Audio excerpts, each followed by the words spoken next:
You're going to keep them in the family, right? I want to, yes. Okay. If you're going to insure it, Insurance, okay. I would insure it for at least $1 million. Are you serious? $1 million. Oh, my. Edie was pretty excited, but I heard you say to Lee afterwards that you weren't quite sure what number she had given you. Yeah, I mean, I really couldn't believe that it could be worth that much.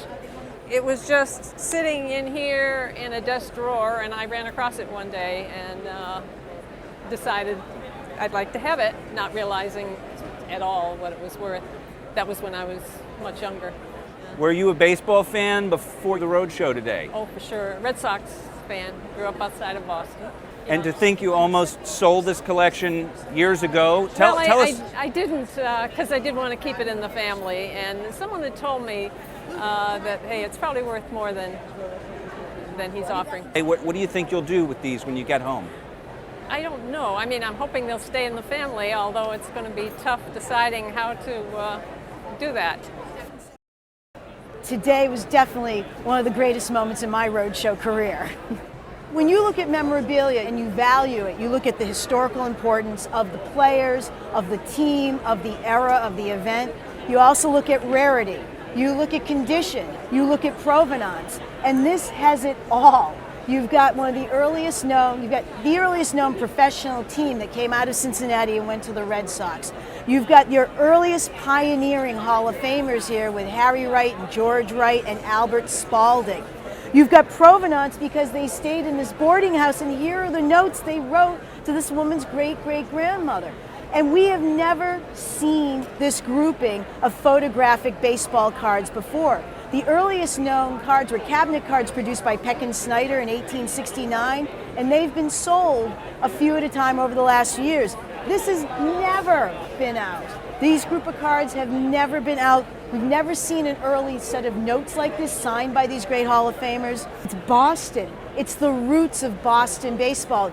Even though it's the Boston team that became the Braves and not the Red Sox, you're still talking about Boston's earliest professional team here. And they were winners. You know, they finished third in 1871, but 1872 to 75, these guys were the pioneers of baseball. It was all I could do not to break down myself on camera because, you know, for me, it's as good as it gets.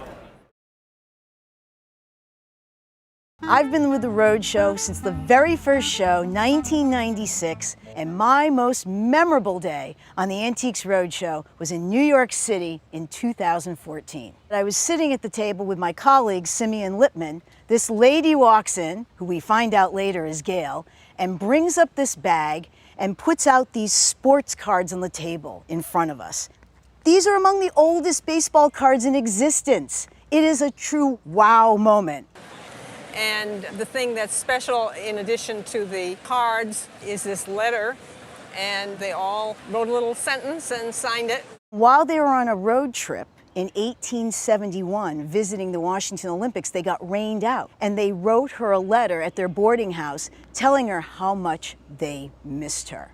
And included that was the entire team, including 3 of their pioneer Hall of Famers, Harry Wright, George Wright, and Al Spalding. It is a collection of baseball's first professional dynasty, the Red Stockings, who dominated the first professional baseball league, the National Association, from 1871 to 1875, winning 4 pennants. That's number one. The historic importance is huge. The second significance is more human. We've never seen a letter that was written by an entire group of ball players to one person and had this human element to it. And baseball in the 1870s was such a different game than it is today. And the third is that it's the first fan collection. The cards actually belonged to her great-grandfather. He was a little boy in this house that lived with his heroes, these great ball players, and they even gave him a pass to the games, which is where he bought these cards. As far as I know, Gail still has the archive. I've never spoken to her further about that. And I've been asked many times, how would I value that archive today, and would I do anything differently? I wouldn't do anything differently, and today I wouldn't value it for any less than what we valued it in 2014.